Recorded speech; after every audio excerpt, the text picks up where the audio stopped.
नमस्कार दोस्तों रूस ने एक बार फिर से साबित कर दिया है कि वो भारत का लंबे समय से एक गहरा मित्र था और रहेगा।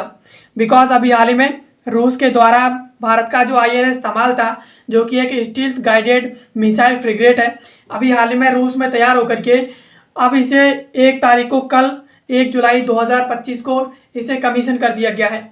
और अब ये कमीशन होने के बाद भारतीय नौसेना में शामिल होकर के भारतीय सेना को अब ये अपनी सेवाएं देगी और इससे भारतीय जो नौसेना है उसकी पावर इससे काफ़ी ज़्यादा बढ़ेगी। चलिए इसके बारे में विस्तार से समझ लेते हैं। मेरे साथ वीडियो में अंत तक बने रहिए। मेरा नाम है सचिन और मैं कंसीडर आईएएस की एक और नई वीडियो में आप सभी का स्वागत करता हूं। अब यहाँ पर खबर की बात करें तो खबर है आईएनएस तमाल यानी इंद्र की तलवार से प्रेरणा और ब्रह्मोस मिसाइल से लैस समंदर में आज उतरेगा, यानी कल उतर चुका है दुश्मन का काल तमाल। जानिए इसकी खासियत, यानी ये इतनी ज़्यादा पावरफुल है, एडवांस टेक्नोलॉजी से पूरी तरीके से लैस है। चलिए अब इसके बारे में समझ लेते हैं कि आखिरकार आईएनएस तमाल क्या चीज़ है। तो आईएनएस तमाल एक स्टील्थ गाइडेड मिसाइल फ्रिगेट है और यह भारतीय नौसेना में एक युद्धपोत है। आईएनएस का अर्थ होता है इंडियन नेवल शिप। यह भारत का स्वामित्व दर्शाता है, चाहे जहाज भारत में बना हो या फिर विदेशों में। यानी आईएनएस तमाल एक स्टील्थ गाइडेड जो मिसाइल फ्रिगेट है, ये भारतीय नौसेना का एक युद्धपोत है बेसिकली। और आईएनएस जो होता है उसका मतलब होता है इंडियन नेवल शिप। ये भारत का स्वामित्व दर्शाता है, किसी भी फ्रिगेट हो चाहे वो शिप हो, सभी पर भारत का स्वामित्व दर्शाता है। अगर उस जहाज के आगे आईएनएस लगाए तो चाहे वो जहाज फिर भारत में बन रहा हो या फिर विदेशों में। अब इसकी कमीशनिंग कहाँ पर हुई है और क्यों हुई है, तो आईएनएस तमाल को 1 जुलाई 2025 को रूस के कालिनिनग्राद शहर में स्थित यांत्रा शिपयार्ड में कमीशन किया गया है। ऐसा इसलिए किया गया है क्योंकि यह जहाज रूस में निर्मित हुआ था और वहीं इसका समुद्री परीक्षण यानी जो ट्रायल्स हुए थे वो हुए थे और कमीशनिंग कार्यक्रम भी वहीं पर संपन्न हुआ है। कमीशन का अर्थ होता है इस युद्धपोत को औपचारिक रूप से भारतीय नौसेना में शामिल कर लिया गया है। यानी आईएनएस तमाल को 1 जुलाई 2025 को ही कालिनिनग्राद जो कि रूस का एक शहर है, वहाँ पर इसका यांतार शिपयार्ड है, उसमें यहाँ पर कमीशन किया गया था और ये पूरी तरीके से वहीं पर बना है और वहीं से इसका जो समुद्री ट्रायल्स हैं और उसके कमीशनिंग है वो वहीं से हुई है। और कमीशनिंग का मतलब है कि वो भारतीय नौसेना में अब ये जहाज़ है वो शामिल हो चुका है। अब निर्माण और इसकी रक्षा सौदा की बात करें, यानी इंडिया रशिया डिफेंस डील की बात करें, तो यह युद्धपोत भारत और रूस के बीच 2016 में हुए 21,000 करोड़ रुपए के समझौते का एक हिस्सा है। इस समझौते के तहत 4 स्टील फ्रिगेट बनने थे, जिनमें से 2 रूस में बनने थे, आईएनएस तमाल और आईएनएस तुसील है वो, और इसके साथ 2 भारत में गोवा शिपयार्ड लिमिटेड में बन रहे हैं। आईएनएस तमाल को रूस में 8,000 करोड़ की लागत में बनाया गया है। यानी आईएनएस तमाल को बनाने के लिए और इसके साथ भारत ने रूस के साथ सौदे किए थे और इस सौदे में भारत ने सौदा किया था सन 2016 में। टोटल जो सौदा था वो 21,000 करोड़ का था। इस सौदे के तहत 4 जो है स्टील फ्रिगेट्स बनने थे। इसमें से 2 स्टील फ्रिगेट थे वो रूस में बनने थे और 2 स्टील फ्रिगेट भारत में बनने थे।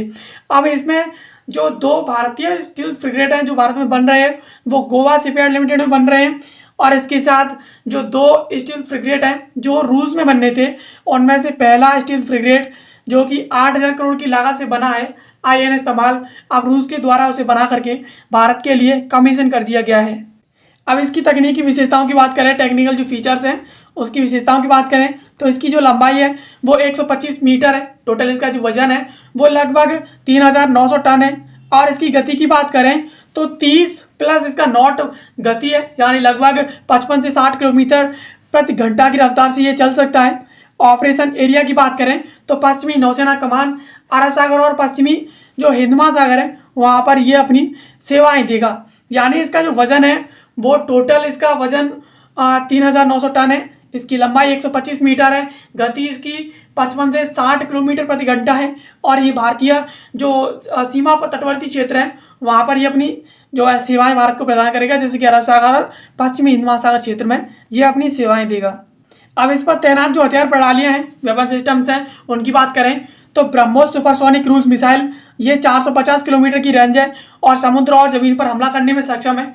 और इसके साथ स्टील एयर डिफेंस सिस्टम यानी VLRS RRAM और इसके साथ MRSAM मिसाइलों से वर्टिकल लॉन्च यहाँ पर सेट है। और इसके साथ A190-01 नेवल तोप, ये 100 mm की कैनन है, यहाँ पर ये तैनात है। यानी यहाँ पर ब्रह्मोस सुपरसोनिक क्रूज मिसाइल तैनात है जो कि समुद्र और जमीन पर हमला करने में सक्षम है।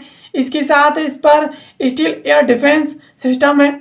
इसमें VLSRAAM और MRSAM मिसाइलों से वर्टिकल लॉन्चिंग यहाँ सिस्टम सेट है।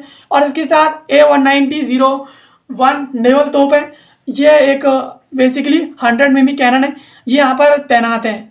और इनके साथ AK-630 CIWS 30 मिमी की एक close in weapon system drones और मिसाइलों से रक्षा करने के लिए यहाँ पर तैनात है। हैवी वेट और टार्पीडो, इसके साथ RBU 6000 पनडुब्बी रोधी युद्ध के लिए यहाँ पर तैनात है। EOIR सिस्टम यहाँ पर जो है ट्रैकिंग रडार सिस्टम यहाँ पर तैनात है। INS तमाल कामोव 28 पनडुब्बी रोधी और इसके साथ कामोव 31 हवाई निगरानी हेलीकॉप्टरों के संचालन में सक्षम है। यानी ये सब चीज़ें हैं जो इस पर तैनात है। और यहाँ पर INS तमाल पर जो कामोव 28 पनडुब्बी रोधी और इसके साथ कामोव 31 निगरानी जो हवाई निगरानी हेलीकॉप्टर्स हैं, इनको भी यहाँ पर उतारने में सक्षम है।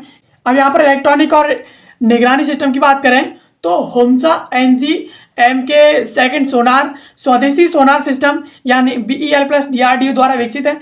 और इसके साथ combat management system, multilayer combat operation और इसके साथ fire control radar plus multifunctional surveillance radar. यार यहाँ पर होम्सा NG जो MK सोनार है, जो स्वदेशी रूप से सोनार सिस्टम, जहाँ पर इसे बेल और DRDO के द्वारा बनाया गया है।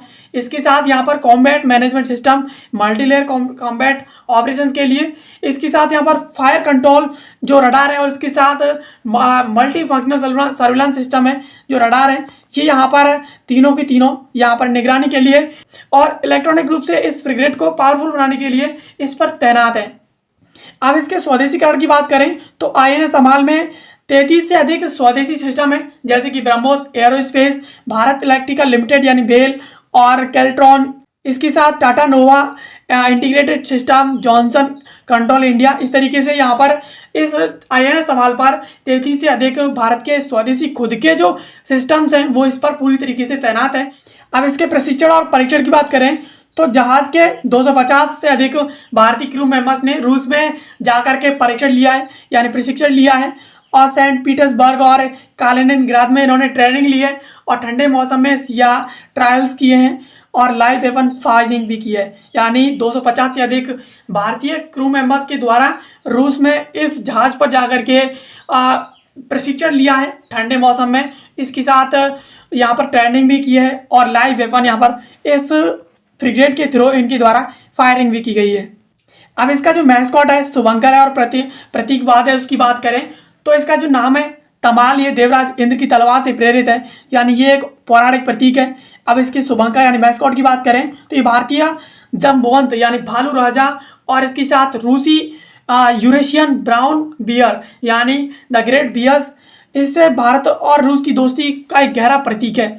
यानी इसका जो नाम है तमाल, वो देवराज इंद्र की जो तलवार है यानी उससे प्रेरित है, यानी ये एक पौराणिक प्रतीक है। इसके साथ इसका जो मैस्कॉट है वो भारतीय राजा है, भालुओं के राजा भारतीय जामवंत उनके नाम से, और इसके साथ यूरेशियन जो ब्राउन बियर है उन दोनों के कॉम्बिनेशन से इसका जो मैस्कॉट बनाया गया है। और ये कहीं ना कहीं भारत और रूस की गहरी दोस्ती का एक प्रतीक है, जो कि दिखाता है कि भारत और रूस की जो दोस्ती है वो प्रगाढ़ है, कभी टूटने वाली नहीं है। अब राजनीतिक महत्व की बात करें यानी स्ट्रैटेजिक इंपॉर्टेंस की बात करें तो INS तमाल भारत की ब्लू वाटर नेवी को मजबूत करता है। यह जहाज कराची तट से लेकर के भारत के पश्चिमी समुद्री सीमा तक ऑपरेट कर सकता है। यह मल्टी थिएटर वॉरफेयर जैसे कि एयर, सरफेस, सब सरफेस में पूरी तरीके से सक्षम है। यानी ये जो INS तमाल फ्रिगेट है, ये भारत का जो ब्लू वाटर नेवी है उसको काफ़ी ज़्यादा ताकतवर बनाएगा, उसे मजबूत करेगा। और यह कराची तट से लेकर के भारत के समुद्री पश्चिमी जो तट है वहाँ तक की सीमाओं को ऑपरेट करेगा, यानी वहाँ तक भारत के तटों को सुरक्षित करेगा और अपनी सेवाएं देगा। ये मल्टी जो थिएटर वॉरफेयर है यानी मल्टीपल तरीके से ये चाहे लड़ाई हवा में लड़ी जा रही हो, चाहे वाटर लेवल पर लड़ी जा रही हो, या फिर ज़मीन लेवल पर लड़ी जा रही हो, ये हर जगह पर अटैक करने में, वॉरफेयर में पूरी तरीके से सक्षम है। INS तमाल इतने खास क्यों हैं, अब इसकी बात करें तो ये भारतीय नौसेना का आखिरी और विदेशी निर्मित युद्धपोत है और यह 100% स्वदेशीकरण की दिशा में ट्रांजिशनल माइलस्टोन है। यह भारत की टेक्नोलॉजी का निर्भरता है उसे दर्शाता है, यानी ये भारत की नौसेना का आखिरी विमान है, यानी आखिरी नौसेना का जहाज है, युद्धपोत है जो विदेशों में निर्मित किया गया है और इसे स्वदेशी रूप से बनाया गया बिकॉज ये ट्रांजिशनल जो माइलस्टोन है उन्हें पूरा करता है। उसके साथ ये टेक्नोलॉजी का जो भारत की निर्भरता है, आत्मनिर्भरता है, उसे दर्शाता है। अब INS तमाल को ध्यान में रखते हुए आपके लिए एक GS का क्वेश्चन डिजाइन किया गया है, इसका जवाब आपको कमेंट बॉक्स में देना है। आपका सवाल है, INS तमाल जिसे हाल ही में भारतीय नौसेना में कमीशन किया गया है, यह किस देश में निर्मित किया गया है? आपके पास ऑप्शन है भारत, ऑप्शन बी है फ्रांस, ऑप्शन सी है रूस और ऑप्शन डी है इजराइल। इसका सही जवाब आपको कमेंट बॉक्स में देना है। बाकी ऐसी वीडियो को देखने के लिए आप हमारे चैनल को सब्सक्राइब कर लीजिए। बाकी मिलते हैं किसी अगले वीडियो में किसी नए और महत्वपूर्ण टॉपिक के साथ। तब तक के लिए आप सभी का बहुत बहुत धन्यवाद।